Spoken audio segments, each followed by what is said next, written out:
Yo, what it is, you know what it is. It's your man King Musa. Welcome to the Cheat Sheet, where we decode success for creators, professionals, and business owners. I'm your host King Musa, and today we will be exploring strategies and insight to elevate your game and set you on a path to success. Today we have a very special guest who truly embodies success. But before we get chatting, let's learn a little bit about her. Joining me today on the cheat sheet, we have Ms. Tambra Branton. Yeah. Be here. This is going to be a fun little interview. Yes, ma'am. Yes, ma'am. I do know we're gonna dive into you, but you have a main message you want to let everybody know. So kind of give us a little rundown of what is a bike rodeo and what's going on there.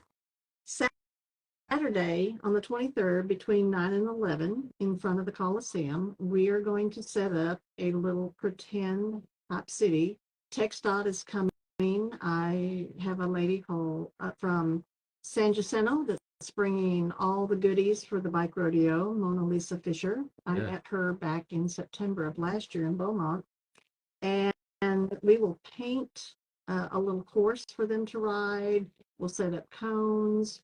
We're going to teach them hand signals, left, right, stop.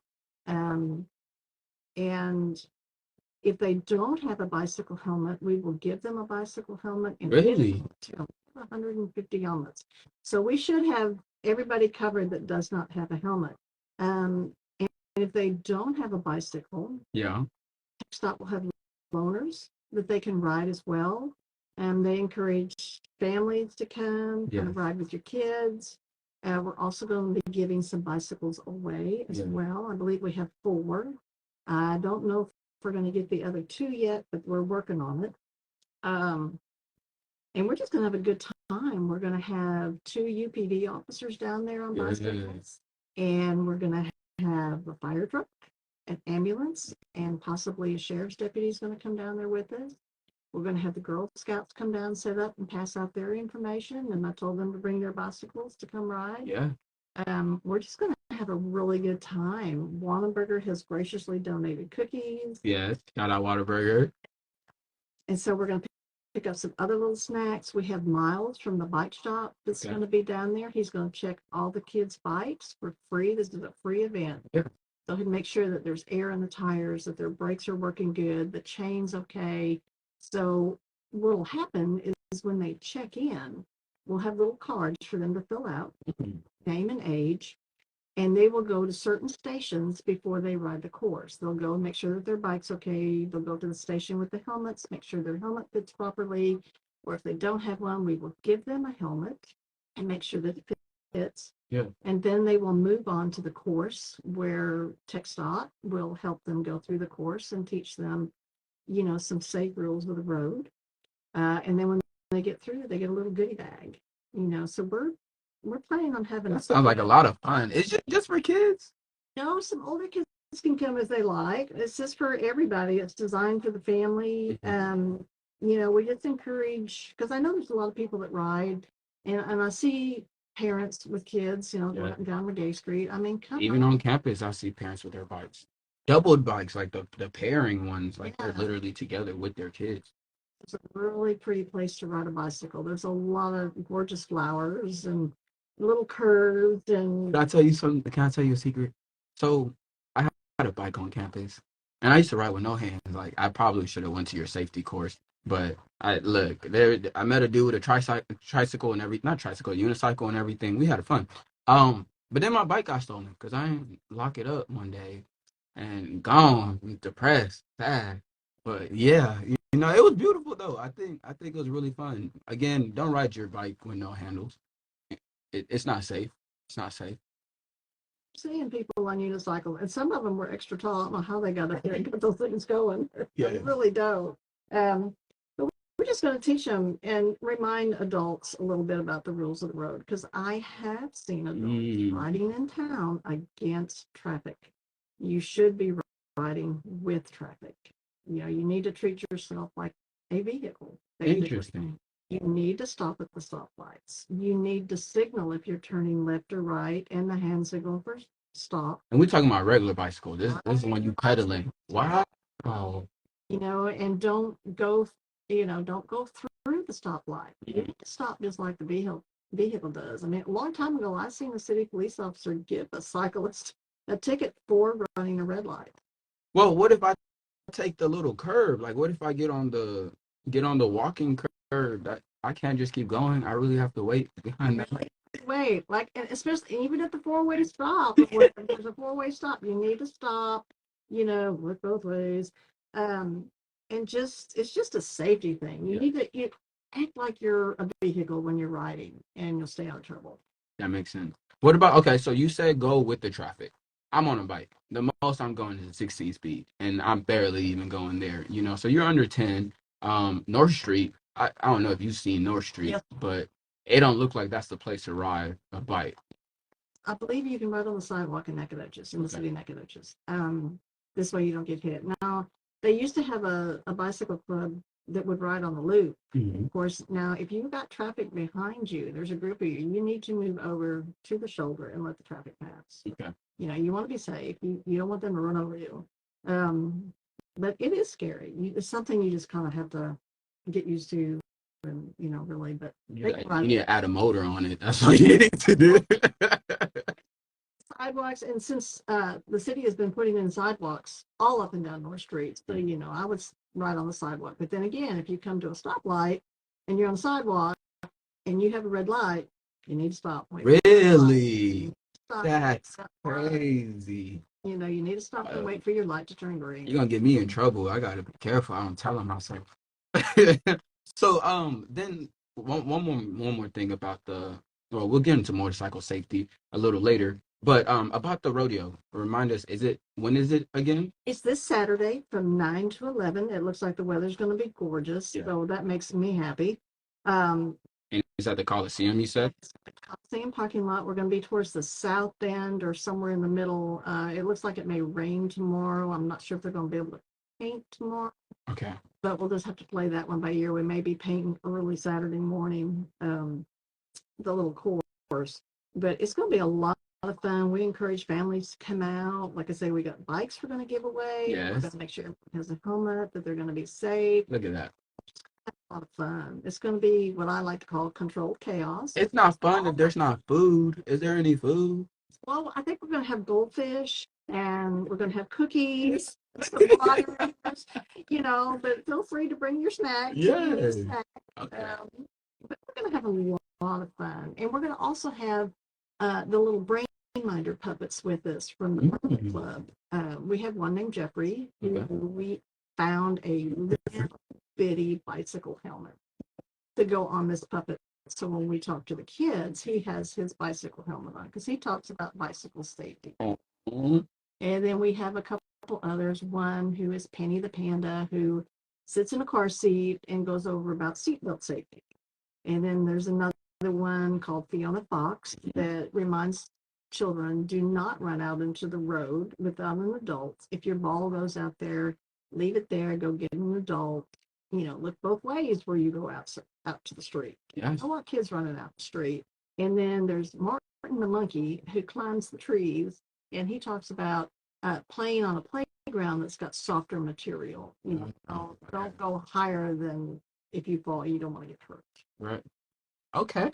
Shout out to the pilot for that. Keeping that topic on highlight. You brought up the pilot. I want to know a little bit about you. So kind of what inspired you to get involved into motorcycle safety?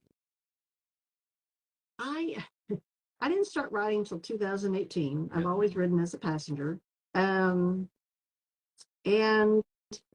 back in 2019, I lost my dad to a distracted driver 3 weeks after he was hit. And it took me, I was angry, very, very angry. And because there was nothing I could do. And then in 2022, in February, my sister and her husband was hit in their vehicle because of a distracted driver using a cell phone. And I couldn't go see him because it was during all the COVID stuff. And you couldn't get a flight, and you couldn't see him in the hospital. And then the anger come back up again. And it's like, I can't do anything.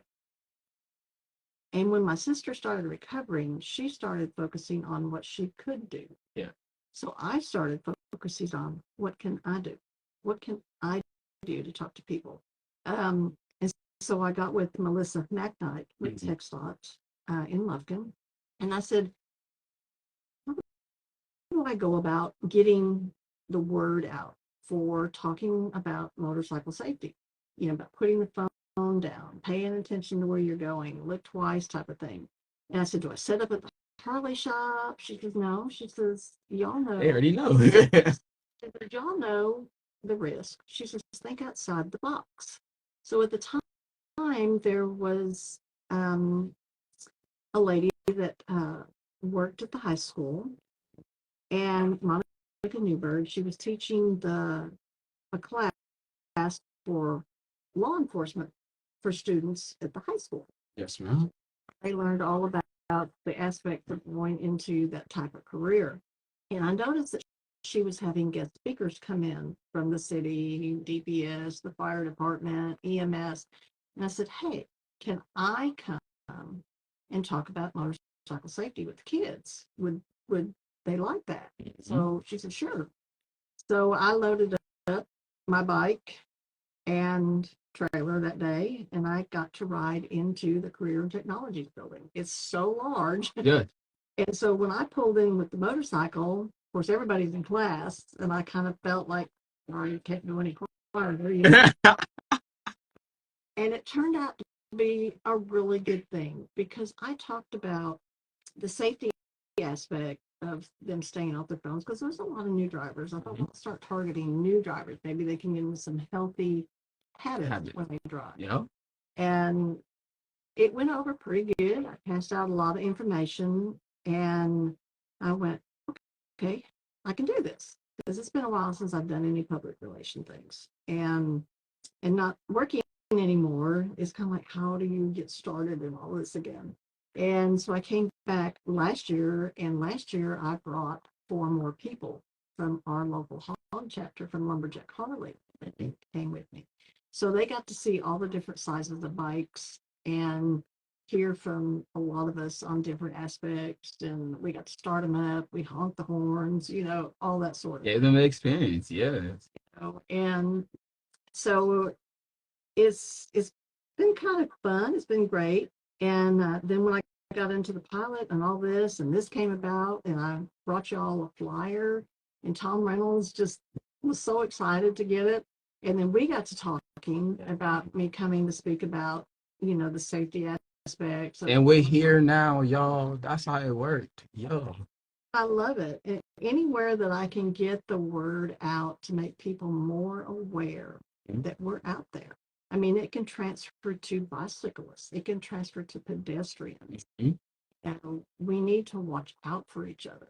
You're right. Stay off of that phone. You are so right. So actually, you're on a couple of those. So can you share some key tips for staying safe when it comes to when riding a motorcycle or even driving on the road? Wear bright colored clothing.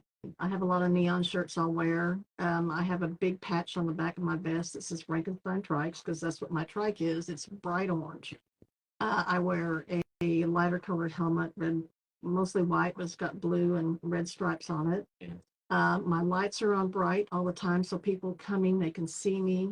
I have stickers all over my boxes, reflective stickers on the back of my trailer that I haul from time to time. You know, I just want people to notice. And so it starts with visual. Visual, okay. You know. And that's what I think, even for the bicycles, you know, wear light colored clothing. Even pedestrians wear light colored clothing so they can see you. Yeah. You know, because everybody may not be having a good day. They may be having a bad day. And if they're in their vehicle, they're not really paying attention sometimes. Even worse, yes. Their own little box, for sure. And then the new GPSs in some of these vehicles are the size of an iPad. So it's like big distraction. Yes, yes. Okay. So we got wear bright clothing. Is there anything when it comes to maybe hearing a motorcycle or maybe any other tips you might have for that? Maybe some of the guys that have the big loudspeakers turn them down just to hear. I know. Well, no, just tell them why they need to turn it down. Maybe they'll be willing to turn it down if you tell them why. Ambulance, or emergency vehicle if they're coming. Now my pipes are about 98 decibels when you rev it up. It's pretty loud. It's the loudest of the three that we have, and but not as loud as some others. Yeah. And you know, I'm kind of bad about this, but I'll pull up to a red light. Yeah. If someone's got their music loud or they're on their phone, and you could see a lot better from a bike than you can a car. Mm-hmm. I'll sit there, I'll make sure my brakes are on, I'll make sure my clutch is pulled in, and I'll rev it up just a little bit. Yeah. I just want them to take notice that I'm there. Please look out for me. I have a family to go home to, and I have my son rides, my husband rides, I have dear friends that ride. We want to go back home to our families. So y'all gotta listen out. So first visual, then hearing. All right. My next question would be, what are some misconceptions about motorcycle safety you would like to address? Hmm. Well, you have the street lights. Uh-oh. Uh-oh, she coming for y'all now. Respect to them. I wouldn't be able to ride one of those. They have a lot of power. Um, you know, don't be whizzing in and out of traffic. That's not good. And lane splitting in Texas is not legal. Okay. It's been on the books, and I don't believe it's passed. I'm not a big fan of it. Well, for one thing, I ride a trike, and the rear end of my trike is 4 foot wide exactly. I'm not going to split, because I'll get that one person that'll open their car door. Yep. Misconceptions that So they're not allowed to actually go through. Okay. Wow. do it, and I've seen it pass on shoulder before. Yeah. I mean, I'm in I-10 traffic or 610 in Houston, and then you just see a motorcycle just going by their day. I'm like, all right. No, it hasn't passed. It's been on the books and the laws to try to get it to pass. I understand the purpose of that, but California got it to pass so the bike wouldn't sit there with all the emission stuff and all that sort of stuff. Mhm. That's California. Yeah. As far as I know, it hasn't passed yet. I could be wrong, but I don't think it has. Okay. And misconceptions would be that, let's see, we don't have airbags. Yeah. Are gear that you can get. But that's just your body going up after that. Because the guys that do the racing, they have all that gear on to where when the minute they hit the pavement or they go off that bike and that lanyard, whatever it is they have connected, an airbag's going to deploy in their jacket, in their suit, their pants, whatever. Yeah. And that's very expensive. We don't have that. They always say dress for the slide, not The impact. the weather. You want to dress, you want to have good pants on, Kevlar pants or leathers. Of course, Texas is a little hot for weather year round. Yeah. But, I usually wear a long sleeve mesh jacket because I'm kind of partial to my skin, because that's the largest organ on your body that you want to protect. It's very rare that I'll go with short sleeves. I want to be safe. And the sun, it can kind of burn you. Well, okay, so what about like the no helmet thing? Having your hair in the wind. That's not the motorcycle way. Well, it's the word freedom of choice. Texas is not a helmet law state unless you're under 21. Then you have to have a helmet on. I wear one all the time. It doesn't matter if it's 108, if it's 30 degrees. I'm going to have my full face modular helmet on. I can flip the chin strap back where it makes it a 3/4 size helmet, but I prefer everything around my face. Not everybody does. That's their choice.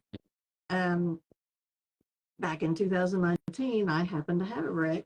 I had a half helmet on. I was extremely lucky because my helmet, the face shield on my helmet was scraped up where it hit the highway. And I had a deer that decided to fall out of the sky somewhere, and that's what I hit. Man. But I let go and rolled over into the ditch, and the deer wasn't so lucky. But I was working on a summer camp this year. And we was driving late at night, and you have the deer that they see the light, they go, and he hit the wheel well of a Jeep, just head straight. For gruesomeness, we're not gonna go over so much detail, but we had to just take the tire, go over, the head, and that was not something enjoyable. Mine was a little 8 point, and one of his little antlers was broken off. He didn't have a mark on him. One of the guys that was with his wife that I was riding with said, "I think you gave him a heart attack," but evidently he flipped up somehow on my windshield because it came off.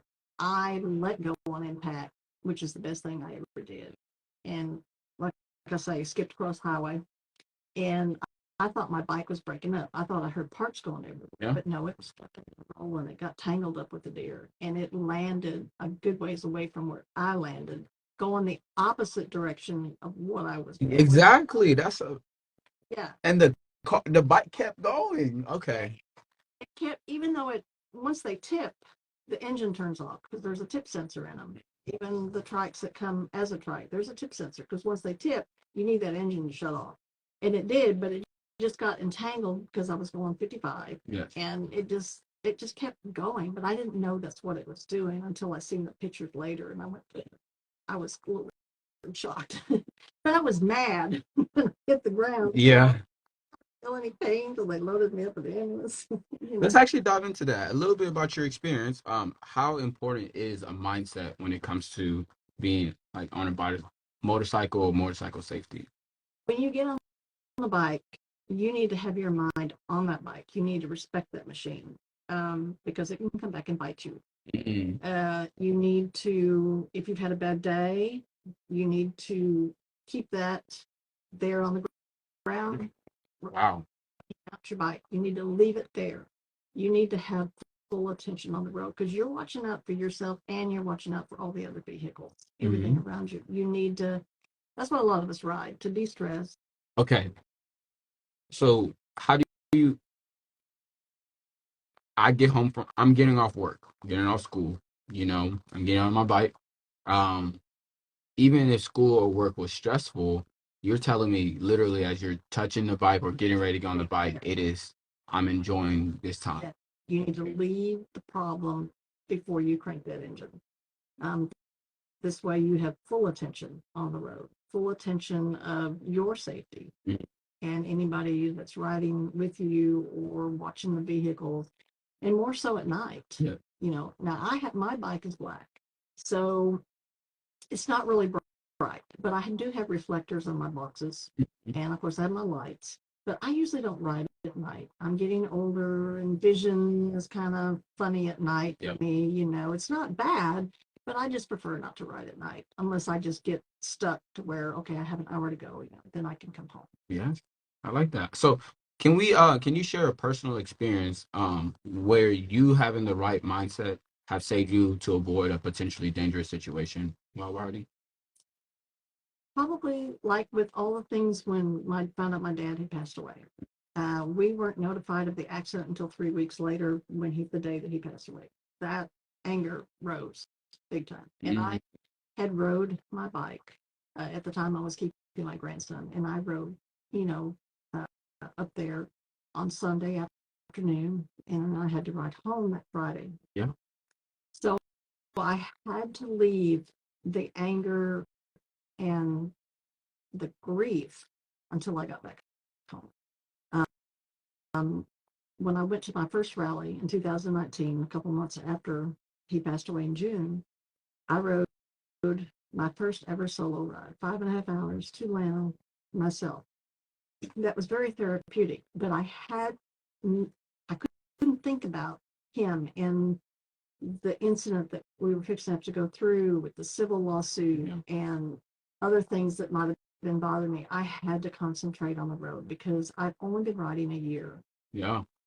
That was my first ever ride. And then after that happened, I really had to take a big deep breath and get on the highway and just watch the highway. Think about the highway. Think about the bike, my safety. Everything that I was feeling had to stay back home. That makes sense. So what advice would you give a new rider in terms of developing the right safety conscious mindset? Take the motorcycle safety course, um, learn how to ride that bike, and then practice, practice, practice, practice. Um, I didn't know it at the time, but years ago when I worked here for UPD, I was a bicycle patrol officer, and I struggled with that course. I thought I could ride a bicycle, but it got me ready actually for the motorcycle safety course because it's basically the same course that the bicyclists take for that certification. And we don't ride upstairs with the motorcycle, but we do have to ride over a little barrier like a 2x4 or a 2x6. And I learned how to ride on two because at the time they didn't have any classes for three wheels. They do now with the Can-Am Spider that's gotten so popular. But practice, practice, practice, practice, and find a parking lot. Find someone that has ridden a lot, and just ride with them. Ride the back roads. Don't set yourself up on the interstate like I-35 somewhere, or I-20, 80 miles plus, even though the speed limit's a different thing. But I mean, that's how I learned how to drive a car, just throwing on the highway, I learned how to drive a huge car, a big old Chrysler thing back in, oh my goodness, 1976. Oh. I've been on the road for a while. She's seeing roads get developed. Yes, ma'am. But just practice, take a big deep breath. And if you're struggling with certain maneuvers on a motorcycle, go transfer back to a bicycle. Practice with a bicycle. Get your balance. It really helps to hone in on those slow speed skills that you may have to do on a motorcycle. Yeah. You got there. They talk about a friction zone between your throttle and your clutch. You got to keep the wheels going. It's not going to fall over, so you don't want to freak out. But you've got to get used to that when you start riding. Even on my trike, I'm still in the friction zone because I don't want it to die in the middle of traffic. Yeah. Somebody run me over. Interesting. Wow. So, okay, how can individuals get involved in promoting motorcycle safety with their community? They can hold events. They can contact their local tech dot. That's what I did. I get all kinds of information for them to pass out. I'll set up like at back in September, the community of Saco had a little community fair, and we had a little parade. We had some motorcycles, and so I set up my tent, set up my lip twice little tablecloth, and I brought you all some information because Motorcycle Safety Month is May. Because that's spring. That's when everybody usually starts coming out. Even though Texas, we can ride 12 months. And just, or they can contact, I'm on Facebook. I'm always on Facebook. I like to troll and look around, see what's going on. I don't have all the other Instagrams and all that because I haven't figured out how to do all that yet. But, and I would